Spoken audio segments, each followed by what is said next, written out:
Hello and welcome to southern Portugal, the international Algarve circuit on the outskirts of the town of Portimao, and rounds 7 and 8 of the 2015 TCR International Series. Hello everyone, this is Mark James welcoming you to the commentary box here in Portimao. There is our track, 4.65 kilometres, 16 corners in all, and if you are following a track map, you'll see that the circuit goes from turn 1 to turn 3. You saw there the little chicane at turn 1, not in use this weekend, and so turns 1 and 2 effectively cancelled out. Turn 1 goes to turn 3, but also lots more to tell you. It's only been a week since the previous 2 rounds in Valencia in Spain, but lots of changes. You see there our grid. Gianni Morbidelli, one of our race winners this year, is not doing so well, just as in Valencia. But as you can see on the right-hand side of your screen, it is an Audi TT on pole position, and it's the Liqui team Engstler that takes most of the headlines here in Portimao.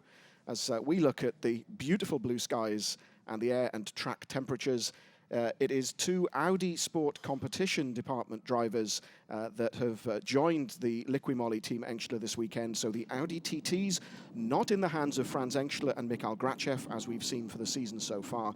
But the man on pole position, Nicky Thiem from Denmark, 26 years old, and part of the Audi Sport customer pool of drivers that have joined the Engstler team to aid the development of the car. And in the second of the Audi TTs from South Africa, 18-year-old Kelvin van der Linde. And if the names Thiem and van der Linde are familiar to you, both those young drivers come from racing dynasties. Van der Linde from a family described as the Andrettis of South Africa. Grandfather, father, uncle and younger brother, all racing drivers. And Nicky Thiem, the man who's on pole position here in Portimao, his father Kurt Thiem from the DTM, winner of the title in 1986 in Arova Vitesse, best known for his performances behind the wheels of various Mercedes-Benz cars. But Nicky Thiem and Kelvin van der Linde joining the team. Franz Engstler opts to sit out the weekend. Mikhail Grachev switches from an Audi to a Seat. Our starting grid then, Nicky Thiem on pole position ahead of Jordi Genet, Pepe Oriola and Lorenzo Vaglia, another of the Engstler Motorsport drivers in a Seat. Best performance of the season for him. Van der Linde 5th on the grid ahead of Morbidelli, then Stefano Comini, then Sergei Avanasiev, and we're hearing, even on the green flag lap, that Avanasiev may well be penalised. We understand that he was refueling on the grid. That's gone to the stewards, and so we will see what, if any, action they will take. Oscar Nogues in the sole Opel Astra. The Campos Racing team had 2 cars here in Portimao. Jordi Oriola, the team's regular driver, electing to go for the Seat Leon Euro Cup this weekend up the road in Estoril. And so it was Portuguese driver Armando Parente in the second Campos Racing Astra. He had an engine problem on Friday in testing. The team couldn't repair the car in time, and so Campos Racing down to 1 car, that of Oscar Nogues. Nogues, you remember, involved in that spectacular accident on the start line of the second race in Valencia a week ago, getting up alongside Gianni Morbidelli after making a stunning start and collecting that man, Jordi Genet, who was the innocent bystander in all of it, and pushing Genet's car across into the barriers. So retirement on the spot for Genet. Nogues limped back round to the pits, but the car too badly damaged to continue. You're seeing there our championship points. One of the cars carrying the onboard cameras this weekend is with van der Linde. But all eyes, I suspect, will be on Nicky Thiem. He's dominated the weekend so far. Lots of changes to the car made since Valencia. A lot of input from those 2 young drivers to the team, helping to develop the Audi TT. And so far this weekend, it's been Nicky Thiem who was quickest in testing on Friday, quickest in both free practice sessions yesterday morning, quickest in qualifying 1, and of course, quickest in qualifying 2 to take pole position. Looking ahead from Gianni Morbidelli's car, there is Nicky Thiem taking his position, and the car alongside him on the grid will be that of Jordi Genet, and the 3 Craft Bamboo Lukoil cars, the red and white Seats, carrying black and orange roofs this weekend, as you'll see there on Janet's car, and also from Pepe Oriola in the second line of the grid. There is Avanasiev. Will he get a penalty for that refueling? But the black and orange roofs to mark the 70th anniversary of the end of the Second World War. The black and orange signifying the colours worn by the Russians in the end campaign of the Second World War. So that's why the three Lukoil Seats are carrying that particular colour scheme.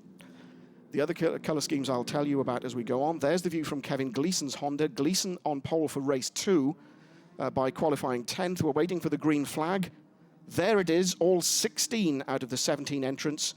Remembering that Parente, a non-starter, 16 cars on the grid then. And what will Nicky Team do? We're waiting for the lights. The red lights go on, they go off. We are racing Nicky Team, and it is in fact Jordi Genet who gets the inside line going down to turn 1. And it's Genet who leads from Team. Team up the inside again for the right-hander. And there you see the field streaming through. Team appears to have retaken the lead. Yes, he has. So it's Team from Genet with Lorenzo Veglia having held his nerve. One of the target competition cars going after Veglia, I suspect that's Stefano Comini. And bringing up the back there, you saw the Opel of Oscar Nogues. Comini looking at Veglia, with Pepe Oriola looking at the back of the target car, and Van der Linde getting just edged out as they go around that left-hander at turn 6. All cars, though, safely through. There's Veglia, there's Comini, there's Van der Linde, and Van der Linde just on the left-hand side of your shot as Comini just locks up ever so slightly. That's the view from Pepe Oriola's car. Let's have a look. It's Oriola ahead of Van der Linde. So Oriola then just getting the upper hand on Van der Linde. So our first leaderboards on lap 1 out of 13. Nicky Team from Jordi Genet, from Lorenzo Veglia, Stefano Comini, that's Igor Shkuz having spun, Oriola 5th, Van der Linde in 6th. Let's take a look at that again, and I think contact between Igor Shkuz and Oscar Nogues. Shkuz coming out the worst of it. Van der Linde still behind. That's Gianni Morbidelli on the right there, just behind Van der Linde. That's a group of 4 already forming up. 1, 2, 3. There's the battle then, 4, 5, and 6. Pepe Oriola ahead of Van der Linde, with Comini running very wide. And yes, indeed, what you won't have seen is Sergei Avanasiev is into the pits. The stewards have decided that there is a drive-through penalty to be applied, and so Avanasiev goes through on a drive-through penalty as we look at the battle for 4th, 5th, and 6th between Stefano Comini. Pepe, there's contact! And we've gone away from that battle. Let's see if we can get back to it. There was definitely contact involving Stefano Comini there. But it is Comini who still leads Van der Linde. Oriola having slipped down now behind the Audi. A stream of Seats going through. And Morbidelli having a look up the inside of Van der Linde. Can he squeeze past at turn 6? No, he can't. Oriola comes back at Morbidelli. Now, was there contact between then Oriola and Stefano Comini? We didn't see that incident. Hopefully we'll get it as a replay. But Morbidelli now battling with Oriola. Oh, almost contact between the pair. Oh, there is contact between the two, between Morbidelli and Oriola, but Oriola and Morbidelli come out of it unscathed. There behind is car 50, one of the 2 Portuguese entries from the Veloso Motorsport team, Francisco Moura and Moura has a look at the inside of Morbidelli, and he muscles past, I think, some contact between the two, but Francisco Moura in the Veloso Motorsport Seat getting past the Honda. There's the back view of Moura's car from Morbidelli. The pressure off Pepe Oriola now within the distance. Van der Linde still right behind Comini.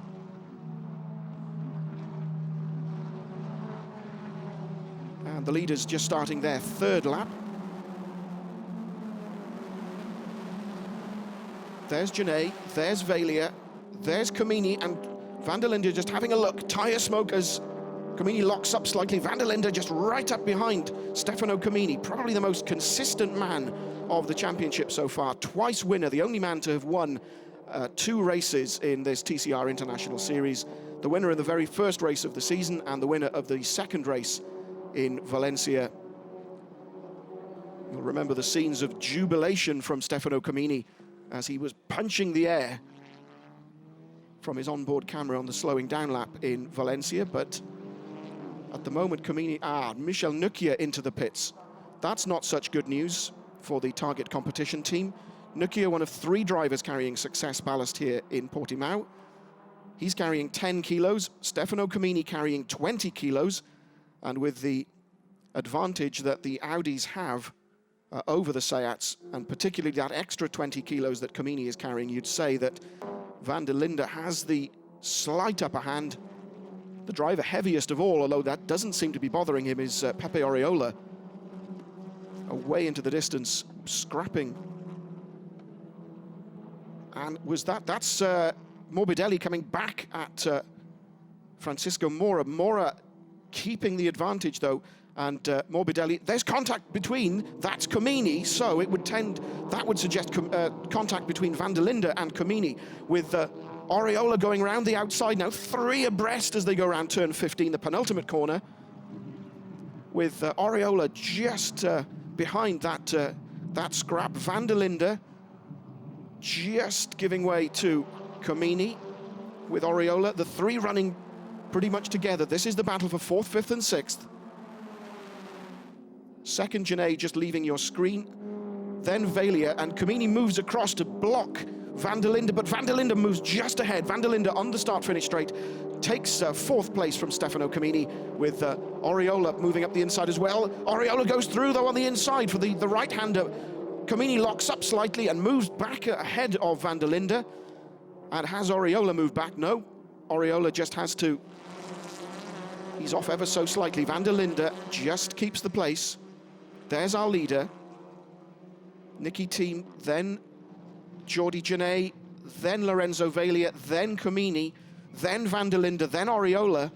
But those 3 running together. And Oriola just passing van der Linde.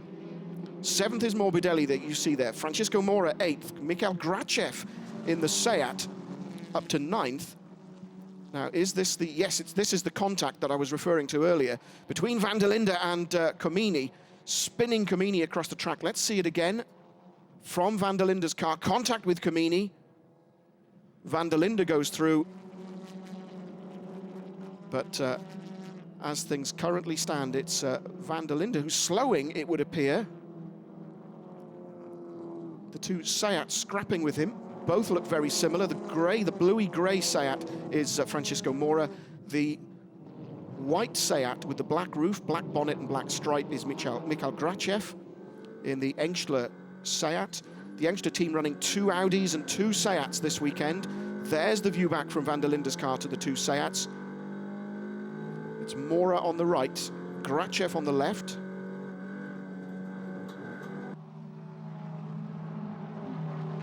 There is van der Linde looking ahead. So Genet again, with this time Comini aggressively defending from Pepe Oriola. Then it's Morbidelli, then it's van der Linde. I don't know what the problem was with van der Linde's car. He slowed during that lap.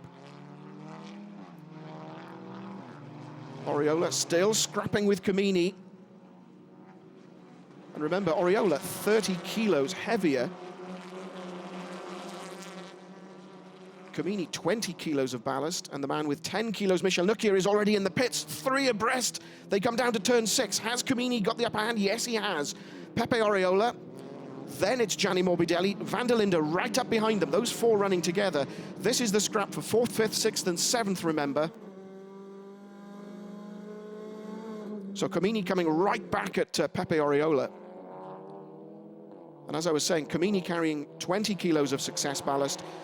The success ballast situation being reassessed after each round, with the 3 most successful drivers at each race weekend getting 30, 20 and 10 kilos of success ballast, respectively.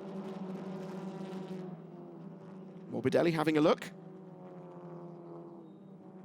But it's the left-hander, and so slightly spaced out once again. It's Comini from Oriola, from Morbidelli, from van der Linde.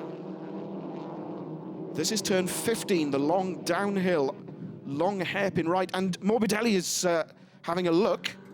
Morbidelli taking to the grass on the inside of turn 15 as they go down to the long right-hander at 16, which gets us back onto the start-finish straight. Van der Linde has a look up the inside, but no. Morbidelli's too wise for all of that. There's the elevation that gets us up to the plateau on which the start grid sits. We saw Francisco Mora's car there. And Comini holds the place, as does Morbidelli from the attacking van der Linde. There's turn 3, up to the right-hander, hard on the brakes. This is one of the overtaking spots, the best overtaking spots on this 4.6-kilometer Portimao track. Heading down now to turn 6, the tight left-hand hairpin. Comini ahead of Oriola, ahead of Morbidelli, and that was Grachev making a move on Mora. Yes, indeed, he makes it stick. Grachev then moves ahead of Francisco Mora. Two very similar colour schemes, but it's the Portuguese driver making his debut in the TCR series. There is Kevin Gleeson, the man on pole position for race 2. And behind him, Jose Monroy in the second of the Veloso Motorsport cars. Predominantly gold colour scheme, so easy to tell the two Veloso cars apart. This scrap, though, still going on. It's van der Linde who's dropping back now. That's Andrea Bellicchi, another of our race winners, strangely off the pace in the target competition car. He's having a look at Jose Monroy's car, and that's Oscar Noguez at the back in the Opel. No Igor Shkuz, I notice. That's the view back from Gleeson's car. Gleeson complaining earlier this weekend that the balance wasn't quite right for him. Qualified 10th, which puts him on pole for race 2. And he'll be looking for a good, strong performance here. Both mum and dad are here from the States to watch him. As Pepe Oriola moves outside again, Stefano Comini forced to defend the place. We're on lap 7 of 13. Oriola has the inside line going through. There's contact, or was there, between the two. He forces Comini out wide. Comini, there is more contact. Comini touching the front of Morbidelli's car. Also then colliding with Pepe Oriola as he comes back online.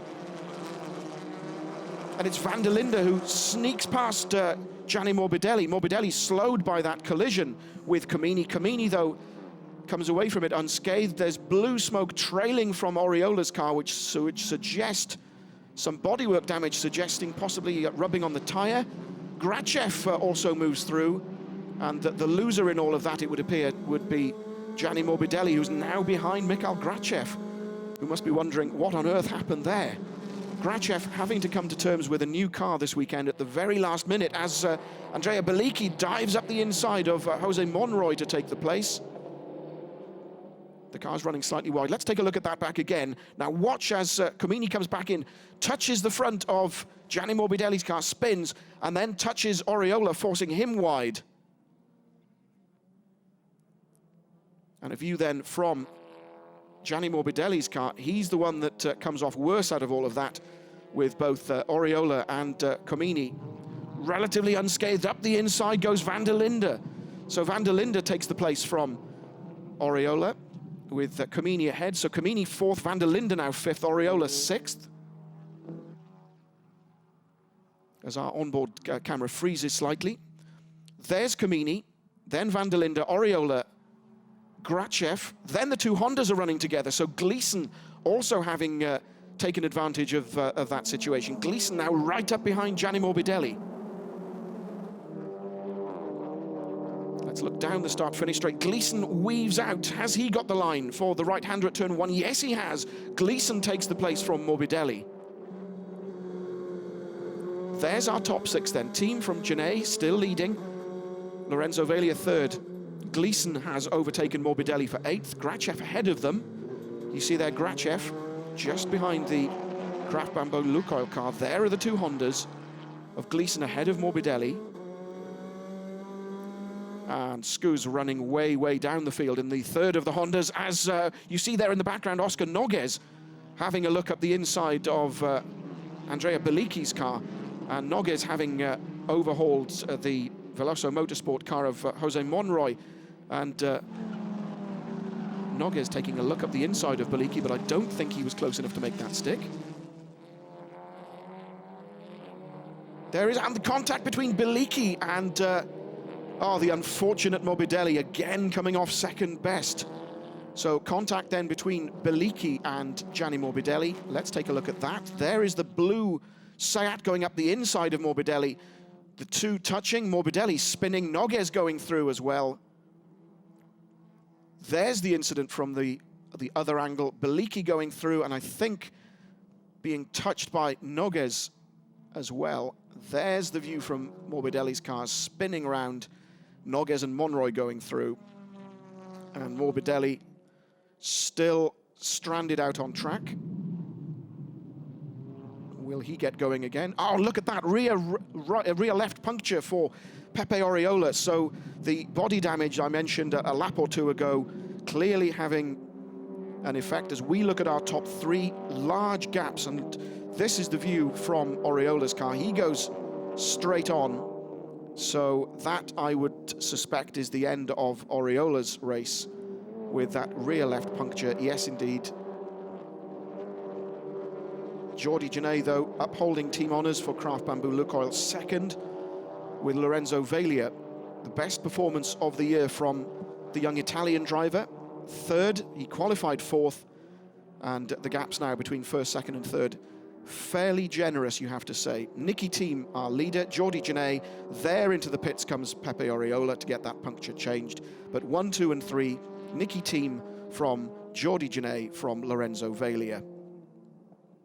Oriola will be absolutely devastated with the way that his race has ended as the team jack up the car to change that rear puncture. You see there the bodywork damage, some of the bodywork missing, which would suggest that it was rubbing on the wheel. And while all that's been happening, Van der Linde has fallen victim to the charging Stefano Camini. So Camini now 4th, Van der Linde 5th. As we look back, it's the Seat of Mikhail Grachev who's 6th, Gleeson now 7th, and you see there Oriola, Morbidelli and Nukia are 3 casualties so far. Nukia are first to go, then Morbidelli, who we've yet to see whether he's managed to get going again. No yellow flags, which would suggest to me that Morbidelli is getting back to the pits or maybe has rejoined the back of the race. Oh, no, indeed, that answers my question. There is Gianni Morbidelli into the pits. The air blower being used to get some cooling air into the engine. We'll find out after the race what happened. But there is the battle for 4th. Stefano Camini currently holds the upper hand from Van der Linde. There's the view going through turn 1. There's turn 3, as I mentioned, the chicane at turn 1 not being used in this configuration of the circuit, and Van der Linde coming right back at Camini. This is the battle that I suspect will rage and occupy most of our attention for the remainder of this 13-lap race. And contact that we saw there with Bellicchi, the bodywork flapping with Bellicchi in car 33 as we look at his teammate Stefano Camini. Ahead now of Van der Linde in the Audi. 18-year-old Kelvin van der Linde, the youngest driver ever to win a national race in South Africa when he won the Polo Cup Championship. The national title, excuse me, the youngest driver to win a South African national title. And he took that record from his uncle as he goes up the outside of Stefano Camini. Has he done enough? Not sure if Ah, yes, we couldn't see it from the onboard, but we can now indeed see it. It's Van der Linde back past Stefano Comini. So as I was saying, this battle for fourth place raging on, and I suspect will go on right to the checkered flag. Van der Linde, though, has the upper hand, just getting past Stefano Comini. As they go around turn 15, this downhill long hairpin. And just to complete the story, it was Van der Linde winning the Polo Cup title from his uncle, who was the previous youngest national champion in South Africa. Wow, let's look at that slingshotting past the Seat, the Audi driver, picking his moment perfectly, it would seem. And Van der Linde now just pulling away from Stefano Comini. We're on lap 11 of 13. There is Grachev, there is Gleeson. There is the Opel of Oscar Nogues, and that is Mora in the Veloso Motorsport car outside the points. Excuse me, 10th, and so just inside the points. There is the battered Seat of Andrea Bellicchi. But it would look as though there'll be no points for Bellicchi from this race. 11th, and so outside the points being scored for the top 10 places. But at the moment, it's Francisco Mora in 10th place, and in 9th, and on course to score the first points of the season for Opel is Oscar Nogues, as we look at our race leader, Niki Thiem, and a yawning gap between Thiem and Jordi Genet. We can't even see Genet in the shot. And indeed, just pulling away ever so slightly. Tyres were a factor, I know, in Valencia a week ago with the temperatures. Niki Thiem, though, has driven, you have to say, an absolutely perfect race. Although I'm not going to say any more in case I jinx it. So Thiem from Genet, from Lorenzo Veglia, still as it stands, and that's been the position pretty much from, I think, probably the second or third corner of lap 1. Niki Thiem just getting out-dragged to the first corner by Genet, but then quickly passing Genet to retake the lead, and that's how it stayed. Genet still well ahead of Veglia. 2.3 seconds or thereabouts. Van der Linde in 4th, then Comini, then it will be Grachev, then it should be Kevin Gleeson in the Honda.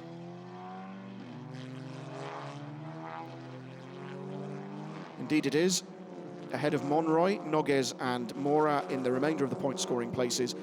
Bellicchi still running. We'll hopefully take a look at Bellicchi's car to see what, if any, effect that body damage has had. And Avanasiev trailing behind Bellicchi after that drive-through penalty right at the start of the race. There's the man in 3rd place. We've barely seen, or we've barely spoken about Lorenzo Veglia.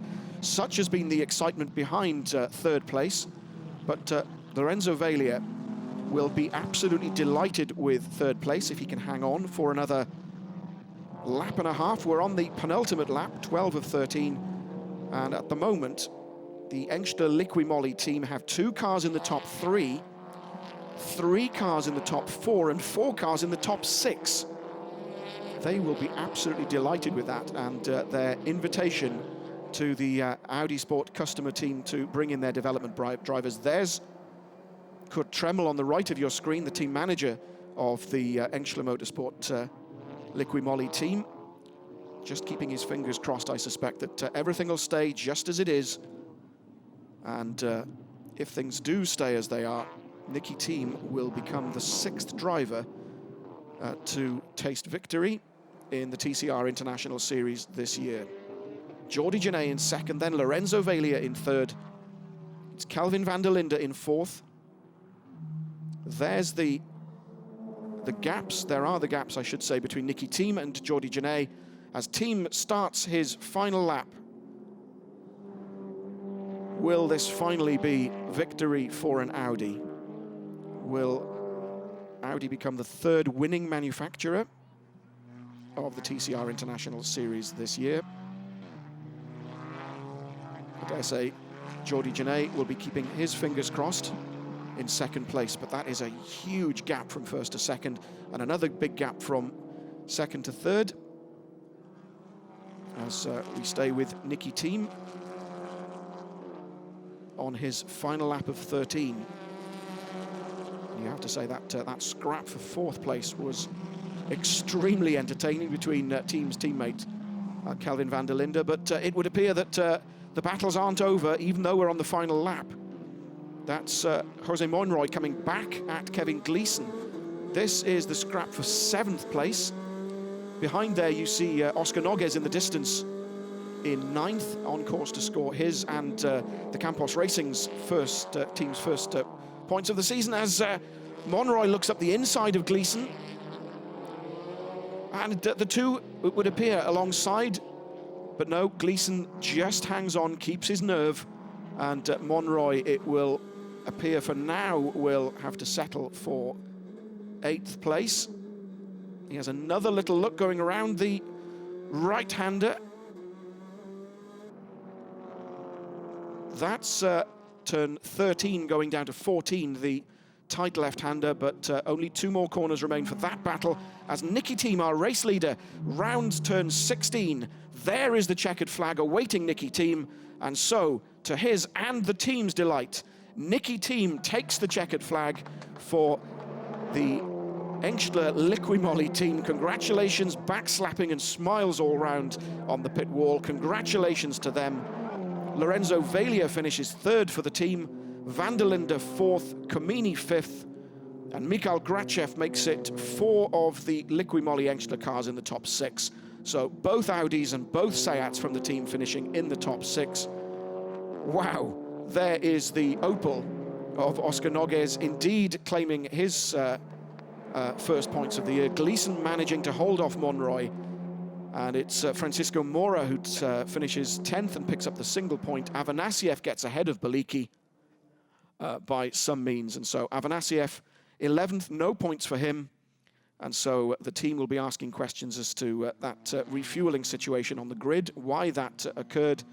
That robbed Avanasiev of any potential point-scoring place. And as Nicky Thiem has his window wound down, and he very casually acknowledges and thanks the marshals as he drives around this circuit for the final time of round 7 of the TCR International Series.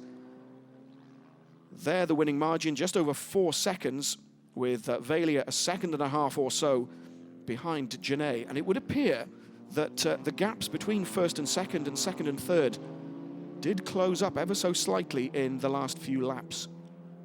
So maybe tyres did have an effect on the situation after all.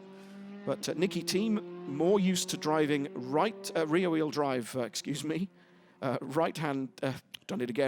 drive GT cars, saying yesterday it was his first time in a front-wheel drive car for something like 8 years. Clearly he hasn't forgotten how to drive front-wheel drive cars. And a lights to flag victory, troubled only very briefly by Jordi Genet in the first corner of the race. And you have to say congratulations to Nicky Thiem, winning driver number 6. The flag marshals waving there as we look at the championship points so far. Comini still leads Pepe Oriola. Morbidelli now 3rd, Beliki 4th, Genet 5th ahead of Gleeson. And Nukia, no points for him in round 7. Avanasiev, no points for him. René Munich, of course, not here. But thanks to the 5 points for getting pole position, the 25 points for a race victory, Nicky Thiem already 10th in the standings with 30 points.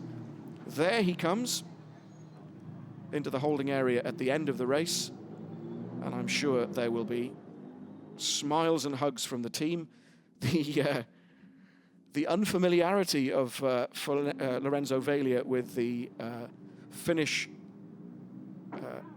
ceremony means he pulls in behind his Audi driving teammate, but Veglia parking properly. Indeed, hugs and congratulations from the team personnel, and that says it all. Job done, says Nicky Thiem. He'll be swapping his race helmet for a cap for the podium very shortly. And you see there in the background Jaime Puig from Seat Sport, who build the Audis in Barcelona. And congratulations from the Audi Sport management who are here, the customer racing guys. So the victory then for Nicky Team from Jordi Genet. Lorenzo Veglia also finishes on the podium for the first time. Kelvin van der Linde 4th, Stefano Camini 5th, then Mikhail Grachev, Kevin Gleeson.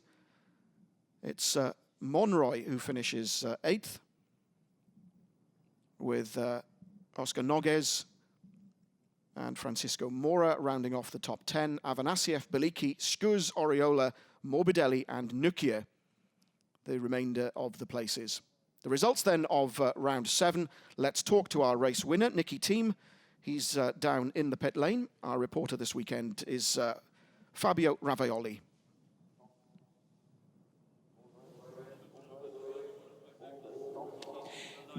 Nicky Team, congratulations, mission accomplished. Your first visit to the TCR ended in a brilliant victory.